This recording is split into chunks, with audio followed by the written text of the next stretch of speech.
Hello, and this is Kingy with another Raid Shadow Legends video. And I'm just going to highlight a little simple team for Ultra Nightmare and thereon above, where you can use this team for, again, Ultra Nightmare and Nightmare and Brutal, all those sort of things. Open with that. So this team is going to be consisting of Ruzn Scarhide, Godseeker Neri, Skullcrusher, Grush the Mangler, and Sepulchre Sentinel. A good replacer for Grush would be a Vogoth. The main purpose of him is to bring in Leech for some heals, running no lifesteal gear on any of these champions. And yeah, we'll just get straight into it and I'll run you through it. Everyone here is, so Sepulchre's set to A1 on her auto. Grush, I'm turning off his A2 because I don't need it. Skull Crusher, he's opening with his A2. Godseeker opening with her A1. Ruzn is opening with his A1. His AI doesn't use the A3, but I've just got it turned off anyway. And then he will also use his A1 for a second time, and he'll use the shear after the stun hit. So we'll run this team and get into the fight. It's on Magic Affinity, so not so good for Grush, but very good for everyone else.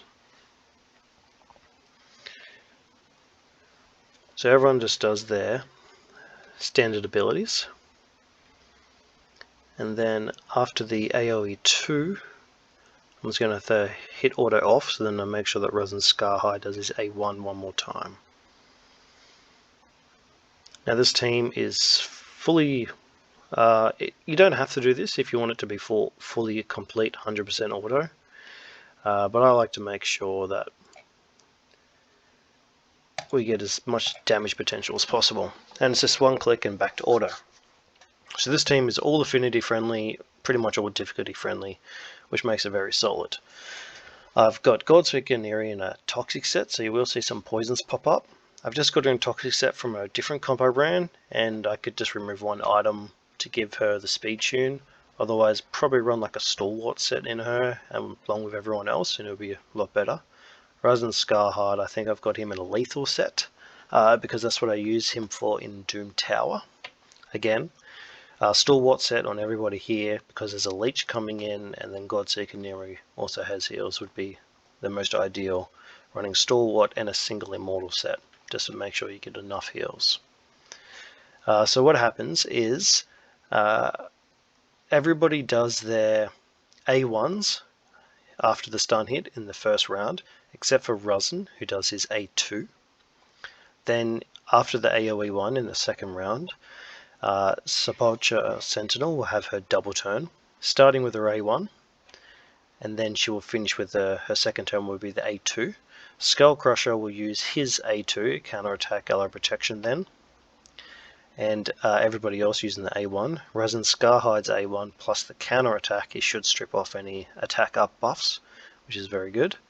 And then at the top of the round after that, so after the AoE 2 before the stun, Godseeker Neri, she'll extend buffs, which is extending the increased defense, the block debuffs, the ally protection, and the counterattack.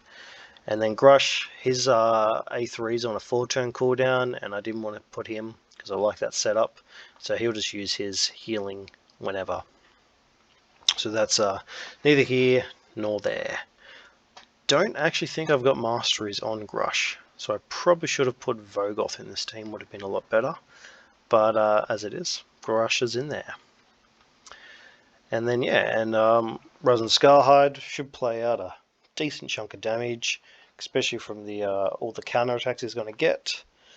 So he only has decreased defense and weaken for the 2 AoE bits. The stun before the stun hit, we do lose the decreased defense and weakened. But I've also got the mastery on him to possibly, hopefully, extend one of them or both of them every now and then. Just get that little bit of extra damage. But not relying on that, of course. I am relying on him to be able to strip the increase attack up, though. And that's the beauty with the counter attack, is that he uses that ability twice. So if you want it to be full auto, make sure he does open with the A1, and then he can use his defense down and weaken on the stun hit. But yeah, using it on the stun hit would be pretty good actually, because he would place it but then you lose it for the counter attacks. But yeah, because he'll place it before Sepulchre Sentinel, I think. Yeah, because it goes Goldseeker, Razin, and then the others. But the counter attacks, I think, are more usable and vital. Now, I'm not sure how long this team will actually last. I literally just put it together and was putting the champions into the squad as I started the video, so absolutely no idea how this team will go, if they'll flunk out and die from a critical hit at turn 30, or if they will keep going strong up to turn 50, or maybe even possibly beyond. We'll have to wait and see together. Exciting. The damage is actually half decent. 8 mil, 8.5 mil on turn 13, which is pretty good. It's just really all about the survivability then. If we can keep the leech up and make sure that everybody gets the heals they need.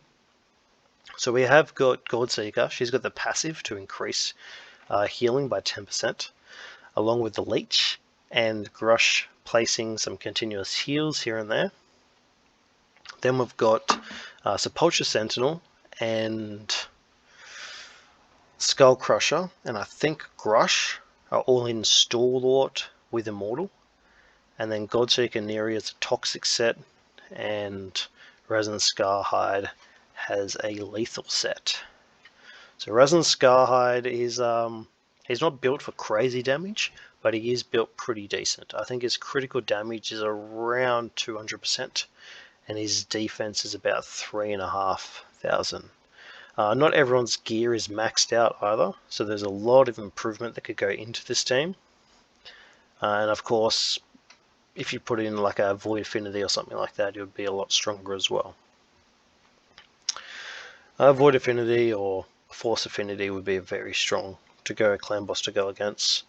Spirit Affinity would be its probably weakest, and if we were to fight a Spirit Affinity, I would probably turn Grush's A2 back on, just for more of a chance to get some more decreased attacks up.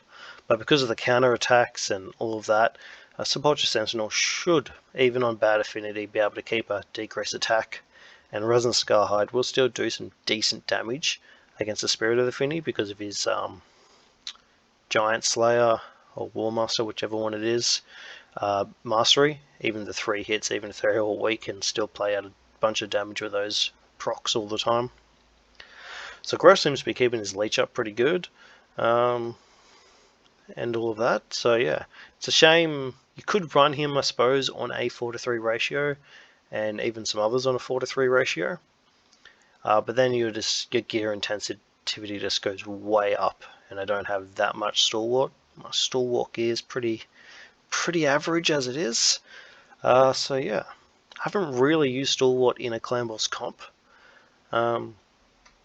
So this is a good opportunity to test it out, I suppose. As you can see, the decreased defense did get extended by 1 turn there from the mastery. Of course, you could bring a increase debuff champion into the squad, and even replace Grush the Mangler with somebody like that. And you could even, if you've got the lifesteal gear, then you could also just bring that and forget about the leech, and everyone else will have decent heals, and then you'll probably survive up to turn maybe 45, 46, depending on critical hits, if you went with that. But of course, if you brought in, say, a Dark Kale, he would be an amazing champion to bring in, along with lifesteal for everyone else, rather than Grush, because he's got the decreased critical rate passive, and he has 3 hitting A1, which procs those poisons. He does place a bit of poisons, not many though, but a little bit here and there. So really good for Giant Slayer procs. Magic Affinity, just to mix up the affinity a bit more. And he has the increase debuffs, plus the decrease attack as well. So that'll play out really nice for him actually. So you could easily bring him in if you have him unlocked to replace Grush with some lifesteal gear. Then this team would easily be a 46 to 48, maybe 50 turn survivability. But yeah, so I'm just making this video just to, I think I'm going to focus a couple on Resin Scarhide. He is truly a really awesome champion and quite underrated because people tend to get him early, use him in clan boss, and then sort of forget about him. But just talking about Ruzn Scarhide for a minute, so his A3 is very unique, even if it's, say, for Arena. He has a Force Affinity, which makes that quite interesting against a lot of the Magic Affinity, which Arena is heavily. His A3 just decreased target's turn meter by 100%. Awesome. Against other bosses like Fire Knight, 3 hitting A1, decreased turn meter, and debuffs. Perfect Fire Knight. For wave killing and everything like that, his A3 can come in real handy. I like to use him specifically for Doom Tower hard on the really high floors, such as the Rotos Siffy floor, where on round 2, I think it's 2 Siffys and 3 Rotos, or something like that. And that's a mean and hard thing to beat, especially depending on your gear and champion selection. But Ruzn Scarhide became clutch for me clearing that wave, because he just starts the wave with his A3. We get a lot of crowd control on all the champions. Then he uses A2 to take out a Siffy, so that way the Rotosses don't cleanse their debuffs. And you just get to knock down the Siffys, crowd control the Rotos, and it's all sorted and all done. It's a bit of a slow fight, but it's 100% easy AFK, full auto. And that's the thing, beauty with Ruzn Scarhide. He can be brought in almost everywhere. Now, as for this clan boss team, their damage is holding up very solid. The only one that's really got probably decent damage build is actually Godseeker Aniri. So I won't be surprised if she actually out damages Ruzn Scarhide at the end with her toxic set and then her pretty solid stats as well for raw damage. But in this team composition, Ruzn Scarhide is supposed to be the main damage dealer. If I changed up his gear, but I didn't quite have the silver to do that, so I just went with this team. And as you can tell with Grush the Mangler's A1, he's just placing that leech up all the time. Sepulchre Sentinel with decreased attack all the time. And Ruzn Scarhide keeping the debuffs pretty consistent, even in the stun hit. And then Skull Crusher with his ally protection and counter attack, keep the team going pretty strong. Though he is starting to take a fair bit of damage, so I'm not sure how he will go, but Godseeker does place her big heal up after the AoE 2, which should bring him up enough to be able to not take the stun hits or survive or whatever it may be. He has a strong affinity against this clan boss, so it's not the biggest issue. But yeah, he doesn't get a lot of heals from the leech, because of course you don't want to build him out with a crazy amount of critical damage, and I think his critical damage might be a bit on the high side, just watching how much damage he's taking from all the ally protections. Of course, with a team like this here, you could bring in maybe 1 or even 2 Guardian sets that'll help protect him while he protects everyone, which would be very solid. Yeah. Now we're coming up to turn 35. He hasn't dropped to 0 HP, because that's the big hitting, is the clan boss AoE 2. That's the one that really smacks hard, and that's why I get him to place his unkillable then, rather than on the stun hit or whatever. Because on any other affinity, he will usually be the stun taker, because everybody else has counter attack and he does not.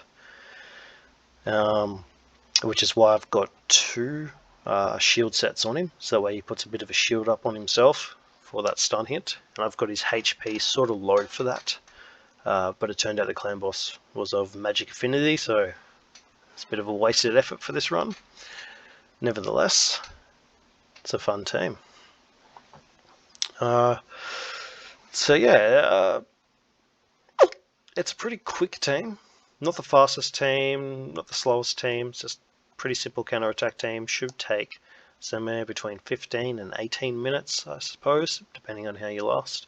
Whether or not this is a 2-key team, yet to find out. Another good thing about Godseeker is that her A1 heals the champion with the lowest health, so that'll often give Skullcrusher a bit of heals, bit of extra heals. I usually run a team like this here just fully in lifesteal, and then that way I don't have to have Grush in this team. Of course, you could also bring in a champion like Hotatsu. He has increased defense and heals as well, continuous heals. So he can be a really good champion to replace, say, Sepulchre Sentinel. If you're not going against Spirit Affinity, he can also be a stun target. I think if he's your stun target, you do need to run him in a 4-to-3 ratio because the stun holds steady and he doesn't reset his abilities. So he can be good for that because you can extend those continuous heals. Now everyone's getting even more heals, so that makes that pretty good. Of course, if you have any OP champions like a Void Legendary like Frio Bone Spear or somebody like that, she can heal your team up like crazy. So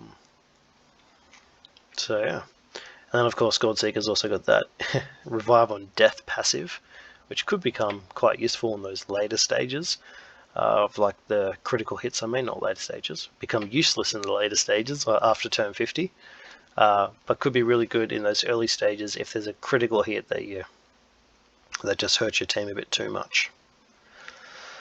Now Grosh the Mangler, I think I've tried to build his HP a little bit low because him being the off affinity, he would also be a stun target.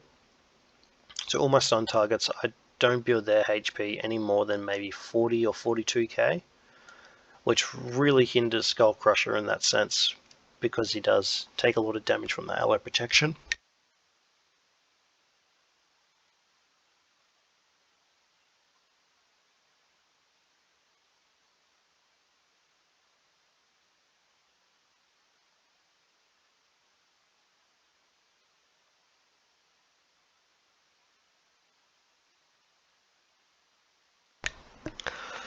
Now a team like this here, you would sort of expect them to be close to, if not a 2-key team, because we are running ally protection and counterattack, which are pretty very good buffs to bring to a clan boss fight. And of course we do also have a Void Epic in Godsrick and Neri. Very hard champion to get, to be honest. But it looks like we're going to get that 2-key. Turn 45 with 33.2, maybe 33.5 after this turn. Everyone's at full HP. Yep, we survived that hit. So yeah, we'll get to a 2-key. Not an easy 2-key, but a pretty close 2-key. And of course, on a different affinity, the team would be pretty much just as solid.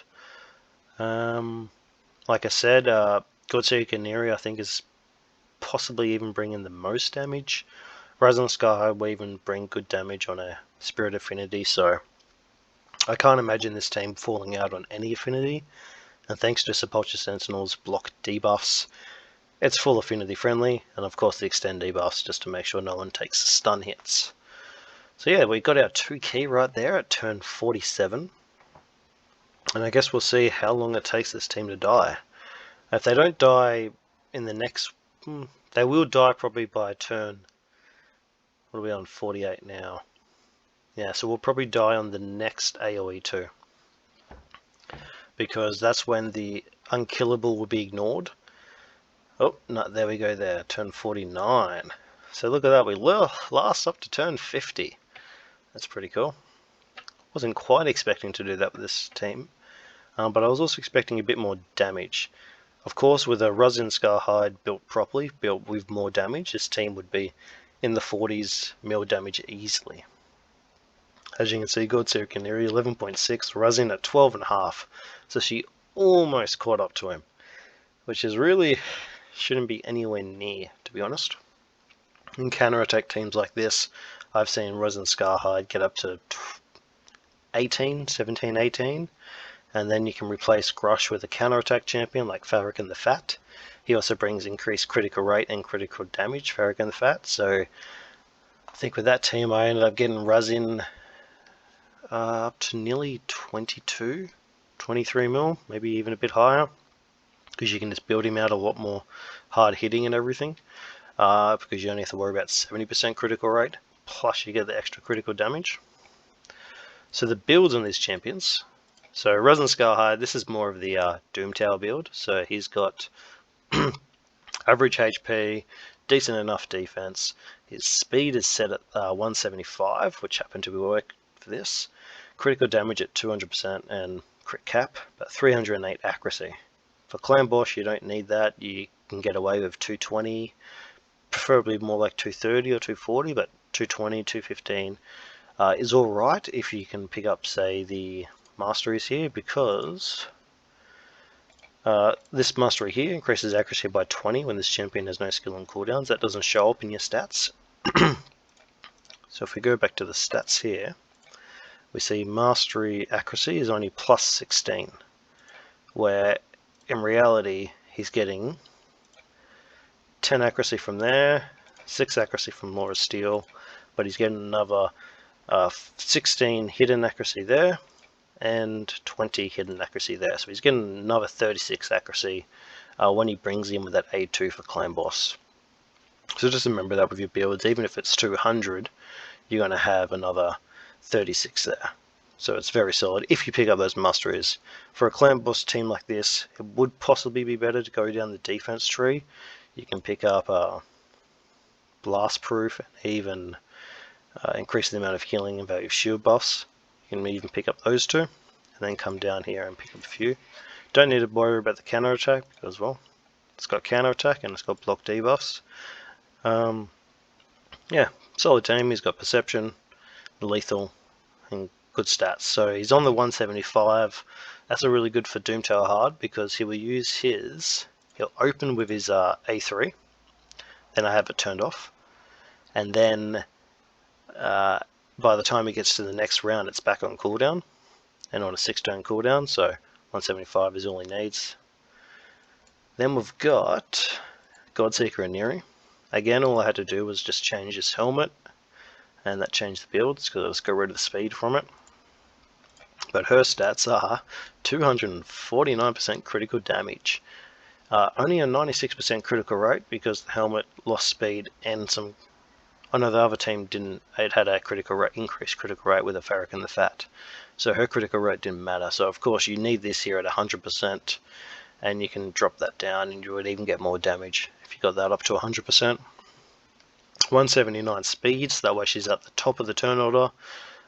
Decent HP, solid defense.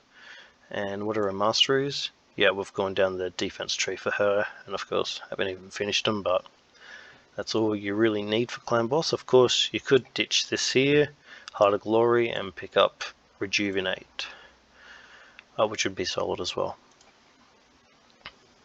Any other stats to really worry about? She doesn't need accuracy or resistance, at least not for Clan Boss. Again, she can decrease the increased attack with her A2, but it only decreases it by 1 turn, so it's not really that effective unless you got another champion who's going to do that. But Rosin Scarhide, he does strip the buffs with his A1. So it's a 20%, and then when booked it goes up to a 45%. And then if you pick up... no, I don't think that affects it. So yeah, but with 3 hits and then doing that twice with the counter attack, you can pretty much guarantee that you got that sorted. And then of course got his defense down and weaken.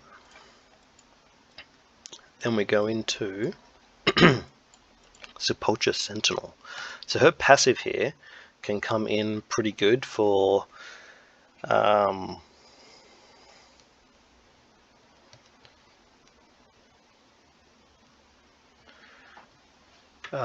just like a couple extra turns in survivability. In that last turn 50, she blocked the damage on Grush for the first hit, but then not for the second hit, so he died anyway. But this here against a stun target or against Skull Crusher is really good in some of those abilities. So yeah, it can become real clutch. So you never rely on it, but there's a real nice bonus that might get you 1 or 2 or maybe even 3 extra turns. A1 has a 40% chance of placing a 50% decreased attack, which books up to a 60% chance.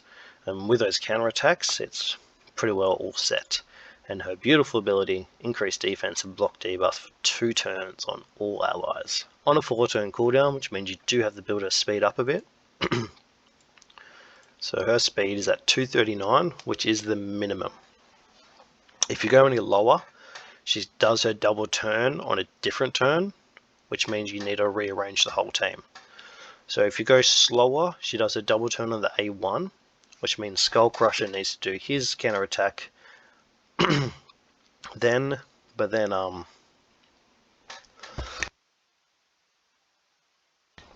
but then it messes up sort of the whole composition.